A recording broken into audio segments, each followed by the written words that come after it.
नमस्कार दोस्तों, इस वक्त आप देख रहे हैं कि मैं एक छोटे स्टीमर पर हूं और यहां से हम हावड़ा की तरफ जा रहे हैं और सामने वो हावड़ा ब्रिज दिख रहा है, ऐतिहासिक हावड़ा ब्रिज वही है ना। अब हमारे साथ हैं जो वरिष्ठ पत्रकार हैं कोलकाता के प्रभाकर मणि तिवारी जी। लगातार इनसे मैं बात कर रहा हूं, जनसत्ता में 25 सालों तक रहे हैं कोलकाता में, थोड़ी राजनीति और थोड़ी यहाँ के बारे में। पहले तो ये बताइए उधर और इधर में क्या फ़र्क है?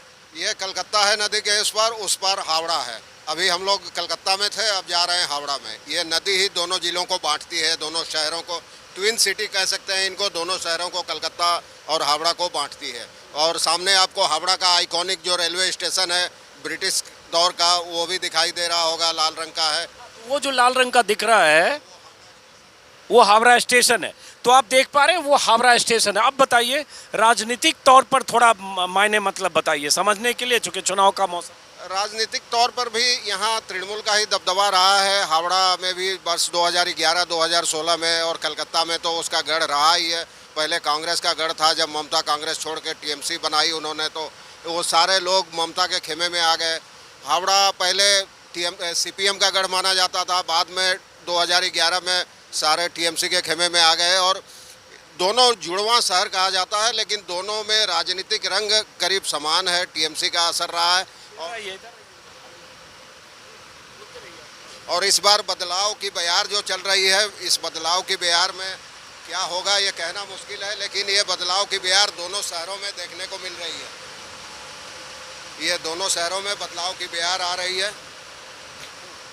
तो इस बार देखते हैं क्या होता है। और यहाँ के लोगों के मन में तमाम राज उतने ही गहरे छिपे हैं जितना इस हुगली में गहरा पानी है, उतना ही गहरा राज है। लोग, आपने पहले भी देखा, जल्दी बोलना नहीं चाहते हैं। हालांकि बंगाल के 80% लोगों ने मन बना लिया है कि किसको वोट देंगे, लेकिन अब इसे डर कहें, आतंक कहें या और कोई वजह हो, लोग खुल के अपनी राय नहीं जताना चाहते।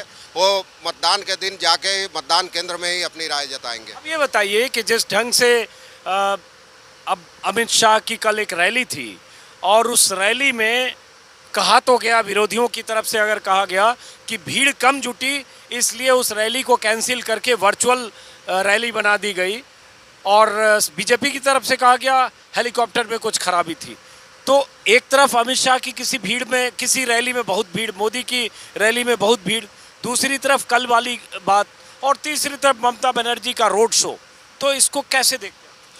हाँ, रैली, अमित शाह की रैली, वैसे पहले भी वहाँ जो बीजेपी की रैली जेपी नड्डा की होनी थी वो भी नहीं हो पाई, भीड़ कम थी, इसलिए उसे भी रद्द करना पड़ा था। तो झाड़ग्राम में इससे पता चलता है कि बीजेपी की पकड़ शायद कमज़ोर है, क्योंकि पहले से कहा गया था 11 बजे, फिर 12 बजे तक भी दावे थे कि 50,000 लोग आएंगे, लेकिन 10,000 से ज़्यादा लोग नहीं जुट पाए थे। जरा दिखाते हैं, ये हावड़ा ब्रिज है। बहुत सारे लोग जो कोलकाता आए होंगे उन्होंने देखा होगा, बहुत सारे लोग जो नहीं आए होंगे उन्होंने बचपन से अपनी किताबों में हावड़ा ब्रिज का जिक्र सुना होगा, पढ़ा होगा। और हावड़ा ब्रिज ऐसा है कि भारत का हर नागरिक और हर बच्चा जो 5वें 6ठे में भी पढ़ता है हावड़ा ब्रिज का नाम जान जाता है। क्यों जान जाता है? क्योंकि हावड़ा ब्रिज देश ही नहीं पूरी दुनिया में अपनी तरह का अनूठा है। इसने दूसरे विश्व युद्ध में जापान की बमबारी झेली है और उसमें भी सिर उठाए खड़ा रहा। तो इस लिहाज से, और इसमें जितना कंक्रीट और जितना स्टील इस्तेमाल हुआ है उतना शायद ही अब तक देश के किसी ब्रिज में इस्तेमाल हुआ है।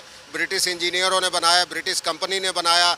अब इसका नाम बदलकर रविंद्रनाथ टैगोर ब्रिज कर दिया, सेतु कर दिया गया है। तो हावड़ा ब्रिज अपने आप में बेमिसाल है, इसमें कहीं कोई पाया नहीं है, सिर्फ 2 किनारों पर 2 पाये पे टिका है। और ये अपने उस दौर की आप कल्पना कीजिए, 100 साल पहले अभी कि कितना उस समय तकनीक कैसी थी और उस समय कैसे इंजीनियर थे।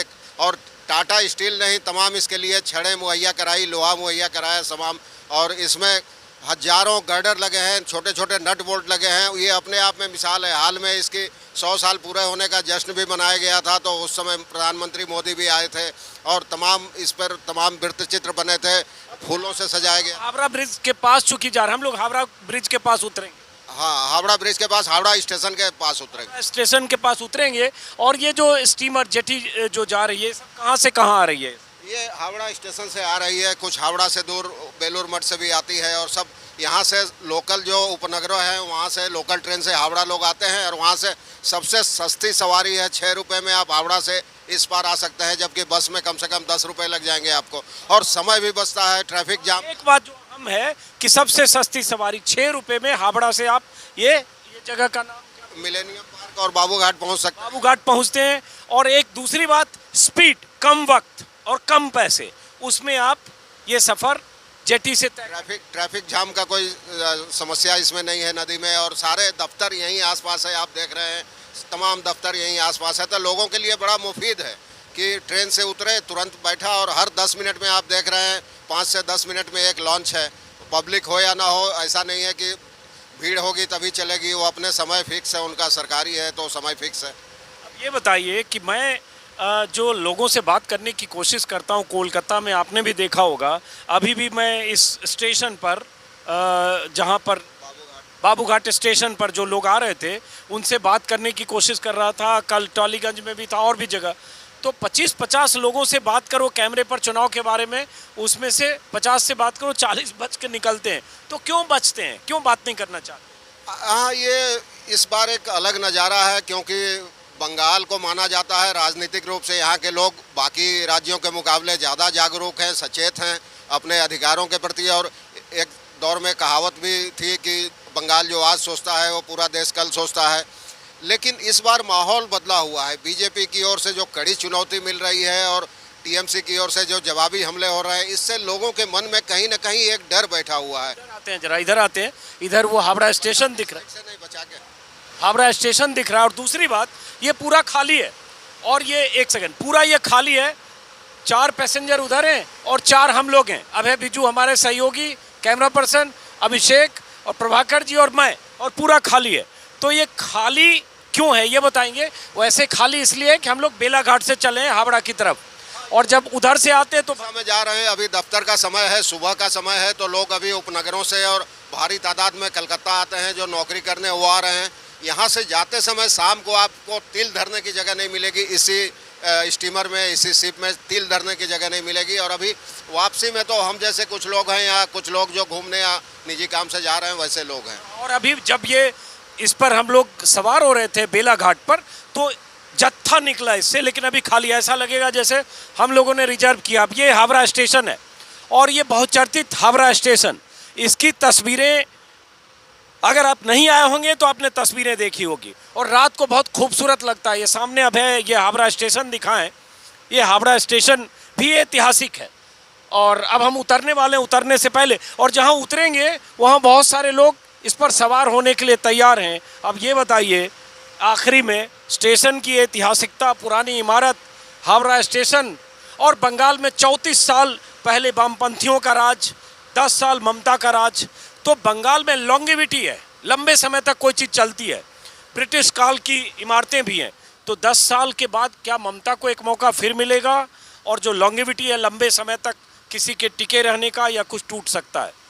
अब ये तो देखना दिलचस्प होगा। इस बार कई जगह बीजेपी की चर्चाएं हैं, बीजेपी अपने संसाधन तमाम उसने झोंक दिए हैं, तमाम केंद्रीय नेताओं को झोंक दिए हैं, अमित शाह, नरेंद्र मोदी से लेकर जेपी नड्डा तक, और लोग कुछ बोल नहीं रहे हैं। सबसे दिलचस्प बात है कि पहली बार लोगों ने चुप्पी साध रखी है। तो ये अब 2 मई को ही पता चलेगा, तब तक तो हम लोग अनुमान ही लगा सकते हैं क्या होगा। और लेकिन इस बार बड़ा दिलचस्प लग रहा है पूरा राजनीतिक माहौल, बड़ा दिलचस्प लग रहा है, इसी बहाने हमने दिखाया। और ये आ गए हम, अब यहाँ लोग यहाँ से सवार होंगे, हालांकि अभी जाने आने वाले भी इस पे कम हैं। इससे पहले जो दूसरी तरफ जब यही जेटी आया था तो बहुत सारे लोग थे। हम लोग कहाँ पहुँचे अभी? हावड़ा स्टेशन, इसको क्या बोलेंगे इस जगह को? हावड़ा जेटी। हावड़ा जेटी पहुँच चुके हैं। अब बाहर निकलते हैं, अब ये जाने वाले लोग हैं। और जैसे मैंने कहा कि बहुत कम लोग यहाँ बात करते हैं चुनाव के बारे में, वो भी आप देखेंगे जब मैं पूछूंगा तो कैसे बात करेंगे। ये लगातार ये बैक टू बैक सब चलता है। हाँ, ये जा रही है जहाँ से हम लोग आए बाबू घाट से, ये वहीं जा रही। तो बाबू घाट एक साथ 3-4 सब खुलती है अलग अलग? अभी खुलेगी, फिर 5 मिनट बाद ये खुलेगा। अभी जा रहा है, पहले ये खुलेगी उसके बाद। हाँ, और अलग अलग जगहों के लिए भी जाती है। कोई उधर शोभा बाजार की तरफ जा रही है, कोई बाबू घाट जा रही है, अलग अलग जगहों के लिए है। क्या लिखा हुआ है उस पे? बांग्ला निजर में के ही चाहे, माने बंगाल अपनी बेटी को ही चाहता है। ये एक नारा है जो सामने वो बड़ा सा बैनर होर्डिंग देख रहे हैं। ये होर्डिंग कोलकाता में सैकड़ों जगह और यही एक मुख्य नारा है। जरा फिर से बताइए, चूंकि बंगला ये जानते हैं प्रभाकर जी, मैं इनका सुन के भी बोलूंगा तो भी गलती हो सकती है, इसलिए मैं चाहूंगा यही बोले क्या लिखा है और उसका क्या मतलब है। बांग्ला निजर में के ही चाहे, माने बंगाल अपनी बेटी को ही चाहता है, तो जाहिर है ममता बनर्जी अब दीदी से इस बार बेटी की भूमिका में आ गई हैं इस चुनाव में, और उनकी ओर से ये लगातार कहा जा रहा है कि बंगाल अपनी बेटी को ही चाहता है। तो ये इस बार सबसे बड़ी थीम है और ममता के प्रचार के केंद्र बिंदु में यही है कि बंगाल अपनी बेटी को ही चाहता है।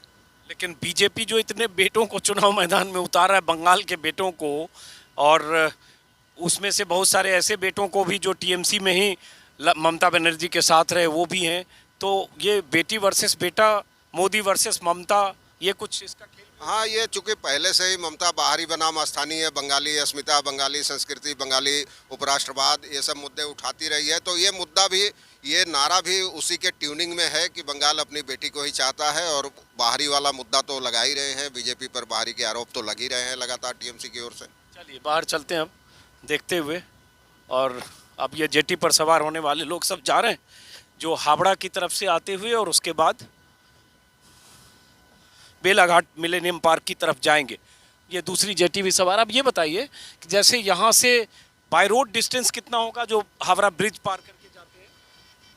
कम से कम 2.5-3 किलोमीटर। नहीं, ब्रिज से बाय रोड। हाँ, 3 किलोमीटर। तो उसमें ट्रैफिक ज़्यादा होता है। ट्रैफिक हावड़ा ब्रिज पर काफ़ी ट्रैफिक होता है, कई बार समय ज़्यादा लग जाता है और यहाँ नहीं पहुँच सकते हैं। वन वे चुकी है, जहाँ से हम लोग आए स्टैंड रोड कहते हैं उसको, वन वे है, तो अगर कोई जाएगा तो उसको काफ़ी लंबा, उसको 5 किलोमीटर का चक्कर लग जाएगा दफ्तर पहुँचने में, जबकि यहाँ से उतर के मुश्किल से 5 से 10 मिनट के भीतर लोग दफ्तरों में पहुँच सकते हैं। तो अब ये देखिए जेटी में काफ़ी लोग, चूंकि सब लोग यहाँ से हावड़ा से कोलकाता की तरफ जाते हैं मिलेनियम पार्क या बेलाघाट जैसा कि बताया, इसलिए इधर से जाने में करीब करीब फुल होता है। हालांकि अभी दोपहर के वक्त हैं, सुबह ज़्यादा लोग जाते होंगे। सुबह 9 बजे के बाद काफ़ी भीड़ होती है, 9 से 11 के बीच सबसे ज़्यादा भीड़ होती है जब, और शाम को आने वाली बहुत भीड़ होती होगी जाने वाले। शाम को 4 बजे के बाद 7 बजे तक काफ़ी भीड़ होती है।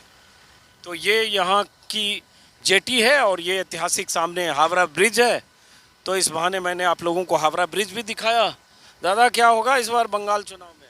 अभी कैसे बोले कौन जीतेगा अभी कौन हारेगा? नहीं, आप माहौल क्या लगता है, आपके मन में क्या है?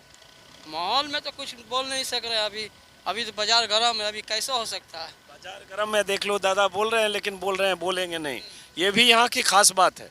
सब लोग बोलते नहीं है। वो तो बात है। डरते हैं क्या? नहीं, डरने का क्या बात है? डर से लोग नहीं बोलते। नहीं, ऐसा बात नहीं, हमको जो करके खाना है करके ही खाना है।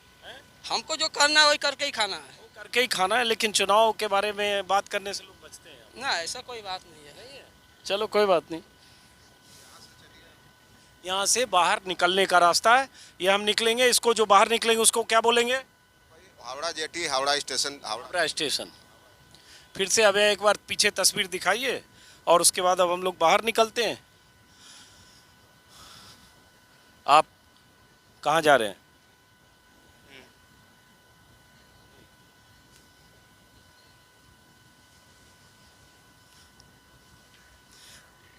दादा कहाँ जा रहे हैं आप? तो चुनाव होने वाला है, क्या सोच रहे हैं, क्या होने वाला है, क्या लग रहा है बंगाल में? बंगाल में वही स्टेटस को रहेगा जो है। स्टेटस को मतलब जो एस्टेब्लिशमेंट अभी है वही रहेगा। मतलब ममता बनर्जी। हाँ, ऐसा ही लगता है, मतलब अभी तक तो क्यों ऐसा लगता है दादा? लगता है कोई खास कारण तो नहीं है। ये बचने से कुछ भी चेंज करने के लिए तो बहुत बड़ा चेंज आना चाहिए और बहुत समय तक आना चाहिए। तो जो चेंज होगा विजिबल दिखना भी तो चाहिए, तो विजिबल नहीं दिखेगा, मतलब जो भी चेंज आएगा मुझे लगता तो मोदी जी का विजुअल नहीं दिख रहा है? इतना बड़ा बड़ा विजुअल मोदी जी दिखते हैं एलईडी स्क्रीन पर, अमित शाह दिखते हैं। वो तो फॉर कंजम्पशन बहुत कुछ होता है, फॉर पब्लिक कंजम्पशन भी तो बहुत कुछ होता है। अच्छा। लेकिन अंदरूनी जो होता है वो तो अंदरूनी कुछ बताइए, मतलब क्यों ऐसा लग रहा है? कुछ मन में है दादा जो बोलने से बच रहे हैं आप? नहीं, ऐसा कुछ नहीं। सन्नाटे में थोड़ा लोग रहते हैं, कम बोलते हैं। एक और दादा है, देखिए इनसे भी पूछते हैं। दादा क्या लगता है बंगाल में क्या होगा इस बार चुनाव? बंगाल में इस बार चुनाव में क्या होगा, मेरे बातों से तो कुछ नहीं होने वाला। आपकी बातों से कुछ नहीं होगा, लेकिन होगा क्या लगता है, क्या चल रहा है, माहौल क्या दिख रहा है? माहौल तो जैसे पहले भी था वैसे ही चल रहा है, कोई डिफरेंस कुछ नहीं लगता है। वो लेक्चरबाजी से कोई डिफरेंस नहीं पड़ता है इसके लेक्चरबाजी सर। हर किसी पार्टी वालों को जो तो है जैसे वही रहेगा, जो है वही रहे, वही रहेगा, मतलब ममता बनर्जी रहे। वही रहेगा। तो ये बोलने में इतना टाइम क्यों लगा रहे हैं? सीधे डायरेक्ट भी बोल सकते वो तो मेरा डिसीजन है ना, सबका नहीं। तो आप तो हैं। माहौल तो मैं आपका माहौल पूछ रहे हैं, माहौल कैसे मैं बता सकता? मैं मेरा घर का बारे में बता सकता। हाँ, तो आपका माहौल क्या है? बस वही जो रहेगा वही रहेगा, जो है वही। और जो दूसरे का माहौल इतना मोदी का बन रहा है उसके बारे में हो सकता है, वो तो दूसरों बोल सकते हैं ना, मैं कैसे बता सकता? नहीं, लेकिन इतना मोदी जी घूम रहे हैं, अमित शाह, बीजेपी पूरी ताकत लगाए, वो सबसे फर्क नहीं पड़ेगा? घूमने में तो कोई टैक्स नहीं पड़ता है, उसमें तो कोई फर्क नहीं पड़ता। हम भी तो घूम रहे हैं। तो मतलब कुछ फर्क नहीं पड़ेगा। तो लोकसभा में क्या खेल कर दिया? 18 सीट कैसे? हो सकता है, इतना पॉलिटिक्स में मेरा ज्ञान नहीं है। इतना पॉलिटिक्स। और दादा जानते तो सब हैं, लेकिन थोड़ा बोलने से ये बताइए जरा, बंगाली हैं? हाँ, तो बंगाली लोग बात करने से क्यों बचते हैं? बहुत लोग 50 लोगों से ट्राई करते हैं, 40-45 तो दाएं बाएं होके निकल जाते हैं कैमरा पे, चुनाव के बारे में बात करने डरते हैं क्या? ये गलत बात है। तो परहेज करते हैं? नहीं, ये गलत बात है। नहीं, मैं कह रहा हूँ परहेज करते हैं। बंगाली लोग डरते हैं किसी बात, नहीं नहीं, परहेज करते हैं। डरते मतलब उसको डर को, मतलब आप डर से उसके इग्नोर करते हैं। हाँ, इग्नोर चल। हो सकता है, इग्नोर कर सकते हैं। जिसको कोई सब्जेक्ट में आपसे डिस्कस करना नहीं चाहते, वो इग्नोर कर सकते हैं। सही बात, ये दादा ने बताया। अब ये कतार जाने वालों की है ना, ये आने वालों की कतार है और इधर जाने वालों की कतार है। और मैं इसलिए दोस्तों ये सब भी दिखा रहा हूँ आपको, क्योंकि आप में से जो हमारे दर्शक हैं, हज़ारों लाखों लोग कोलकाता आते होंगे, उन्होंने सब कुछ देखा होगा। हज़ारों लाखों ऐसे लोग होंगे जो कोलकाता नहीं आए होंगे, उन्होंने नहीं देखा होगा। और जब चुनाव के मौसम में मैं यहाँ हूँ, और बहुत सारी चीज़ें मैंने भी नहीं देखी, तो चुनाव के मौसम में मैं हूँ, तो क्यों नहीं हर चीज़ आपको बीच बीच में दिखाई जाए। चाहे कलकत्ता का कोई सांस्कृतिक धरोहर हो, चाहे ये ब्रिज हो, चाहे कोलकाता की नदियां हो, चाहे कोलकाता के आसपास का परिवेश हो, चाहे यहाँ का समाज हो, चाहे यहाँ का कुछ भी चीज़ हो। और एक बात और, कोलकाता चूँकि अंग्रेज़ों के ज़माने का शहर है, बसाया हुआ शहर, अंग्रेज़ों ने कोलकाता को जिस तरह से बसाया, और आज से 200-250 साल पहले, तो इसलिए कोलकाता की ऐतिहासिकता को देखते वक्त, यहाँ की विरासत को देखते वक्त, अंग्रेज़ों के बनाए हुए ढांचे, अंग्रेज़ों ने जिस ढंग से बहुत सारे इलाकों को बसाया, जो बसावट है, पुरानी इमारतें हैं ब्रिटिश काल की, 100-125 साल, 150 साल पुरानी इमारतें भी हैं, वो कोलकाता को अलग करता है। क्योंकि कोलकाता अंग्रेज़ों की एंट्री, भारत में एंट्री के बाद, पलासी की लड़ाई जीतने के बाद, जब ईस्ट इंडिया कंपनी और अंग्रेज़ों की हुकूमत भारत पर होने की शुरुआत हुई, तो कोलकाता उनका एक पॉइंट बना। और इसलिए ब्रिटिशर्स के लिए कोलकाता एक तरह से कहें सबसे बड़ा ठिकाना कोलकाता था। इसलिए कोलकाता में आपको अंग्रेजी दौर की बहुत सारी चीज़ें दिखेगी। सही है ना? हाँ, ये सही है। कोलकाता ब्रिटिश इंडिया की राजधानी भी रहा था शुरुआती दौर में, तो बाद में शिफ्ट हुआ दिल्ली दरबार। हाँ, तो यहाँ हर चीज़ पे ब्रिटिश वास्तुकला की छाप नज़र आती है। ब्रिटिश इमारतें अभी भी लाल रंग की जितनी इमारतें लगेगी, आप उस पार देखें या इस पार देखें, तमाम ब्रिटिश दौर की इमारतें नज़र आएगी यहाँ। चलिए, तो दोस्तों इस वीडियो को अब हम ख़त्म करेंगे, और एक बार फिर पीछे की तस्वीर जरा हमें दिखा दो। ये यहाँ से जेटी जहाँ से खुलती है, आगे तक जाके आप दिखाइए, और उसके बाद लोगों को नमस्कार करते हैं इस वीडियो में दोस्तों, इसी तस्वीर के साथ। और फिर मुलाकात होगी किसी और वीडियो में। कोलकाता, बंगाल, अलग अलग इलाकों से तस्वीरें मैं लगातार दिखाता रहूँगा, साथ में राजनीति की बातें, कुछ आकलन, कुछ अनुमान, कुछ विश्लेषण, और कुछ ऐसे लोग भी जो कैमरे पर बोलने से बचते हैं। और आज ही एक वीडियो मैं दिखाऊंगा जिसमें ऐसे लोग आपको दिखेंगे जो कैमरे को देखते हुए दाएं बाएं होते हैं, क्यों होते हैं वो भी दिखाऊंगा और बताऊंगा। फिलहाल इस वीडियो से विदा लेता हूं। शुक्रिया, नमस्कार।